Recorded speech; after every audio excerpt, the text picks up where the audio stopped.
Uttara milestone কলেজের আকাশে হঠাৎই কালো ধোঁয়ার বিস্ফোরণ। F-7 BGI মডেলের একটি যুদ্ধবিমান হু হু করে নেমে আসে শিক্ষার্থীদের কোল জুড়ে। ক্লাসে বসে থাকা কেউ জানত না আর কয়েক মুহূর্ত পর পুড়ে ছাই হয়ে যাবে তাদের জীবন, স্বপ্ন, হাসি, সবকিছুই। আর বিমানটি সেটি চালাচ্ছিল স্কোয়াড্রন লিডার তৌকির। মাত্র 1 বছর হলো তার বিয়ে হয়েছে। বাসায় এখনো নতুন বউয়ের হাসি। তেমন ছুটি মেলে না বলে ঘুরতে যাওয়া হয়নি কোথাও। প্রশিক্ষণ শেষ হলে হয়তো হয়ে উঠতেন একজন দক্ষ সাহসী স্কোয়াড্রন, বাঁচিয়ে রাখতেন আকাশপথের নিরাপত্তা। কিন্তু সেই আকাশ কিলে ফেলল তাকে। 21 জুলাই সোমবার বিকেল 3:45টার দিকে সম্মিলিত সামরিক হাসপাতালে মারা যান স্কোয়াড্রন লিডার তৌকির।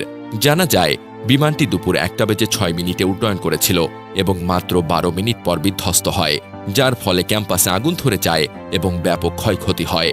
বিমানটি ছিল বাংলাদেশ বিমান বাহিনীর F-7 BGI মডেলের প্রশিক্ষণ বিমান।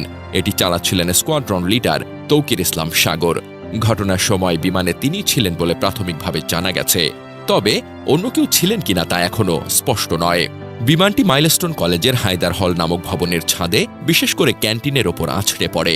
এটি কলেজের প্রাথমিক শাখার কাছাকাছি, যেখানে প্লে গ্রুপ থেকে 7ম শ্রেণীর ক্লাস চলছিল। সৌভাগ্যবশত দুর্ঘটনার কিছুক্ষণ আগে প্রাথমিক শ্রেণীর ক্লাস শেষ হয়েছিল, তবে কিছু শিক্ষার্থী এখনও ভবনে ছিল। বিমান বিধ্বস্ত হওয়ার সাথে সাথে আগুন ধরে যায়, যার ফলে ধোঁয়ার কুণ্ডলী ও বিকট শব্দে ক্যাম্পাসে আতঙ্ক ছড়িয়ে পড়ে। শিক্ষার্থী ও শিক্ষকরা ভয়ে চিৎকার করে এবং অনেকে দৌড়ে নিরাপদ স্থানে যাওয়ার চেষ্টা করেন। তবে ঢাকার মতো জনবহুল ও ঘনবসতিপূর্ণ শহরের আকাশে প্রশিক্ষণ বিমান উড্ডয়ন একটি চরম অপরিণামদর্শী ও দায়িত্বজ্ঞানহীন সিদ্ধান্ত বলে আমরা মনে করি। এ ধরনের ঝুঁকিপূর্ণ কার্যকলাপের মাধ্যমে সাধারণ মানুষের জীবনকে সরাসরি বিপদের মুখে ঠেলে দেওয়া হয়, যা কোনোভাবেই গ্রহণযোগ্য নয়। এই ঘটনায় অনেক তাজা প্রাণ ঝরে গেছে। এ দায় শুধু একটি দুর্ঘটনা বলে এড়িয়ে যাওয়া সম্ভব নয়, এটি ছিল চূড়ান্ত অপেশাদারিত্ব ও খামখেয়ালিপনার নির্মম প্রতিফলন। সংশ্লিষ্ট বাহিনী ও দায়িত্বপ্রাপ্ত ব্যক্তিদের অবশ্যই এই ঘটনার জন্য জবাবদিহির আওতায় আনতে হবে। জানা যায় বিমান দুর্ঘটনার সময় ক্লাস চলছিল প্রাথমিক শ্রেণীর শিশুদের। হঠাৎ বিকট শব্দে কেঁপে ওঠে স্কুল ভবন, আর ধোঁয়ার কুণ্ডলিতে আতঙ্ক ছড়িয়ে পড়ে। তাৎক্ষণিক শিশুরা ভয়ে চিৎকার করে কাঁদতে শুরু করে। অনেকেই ক্লাসরুম থেকে বেরিয়ে দৌড়ে মাঠে চলে আসে। সরেজমিনে দেখা যায় মাইলস্টোন কলেজের মূল ক্যাম্পাসের উত্তর পাশে খেলার মাঠ ঘেঁষা অংশেই বিমানটি আছড়ে পড়ে। পাশেই অবস্থিত প্রাইমারি শাখার ভবন। দুর্ঘটনার পরপরই ছুটে আসেন শিক্ষার্থীদের অভিভাবকেরা। অনেক মা বাবাকে গেটের বাইরে দাঁড়িয়ে সন্তানদের নাম ধরে ডেকে কাঁদতে দেখা যায়। নাবিলা নামের কলেজ শাখার এক শিক্ষার্থী বলেন, বিকট শব্দ হতেই ক্লাসের শিশুরা ভয় পেয়ে চিৎকার শুরু করে। আমরা বুঝে উঠতে পারছিলাম না কি হয়েছে। জানালার পাশে ধোঁয়া দেখা যাচ্ছিল।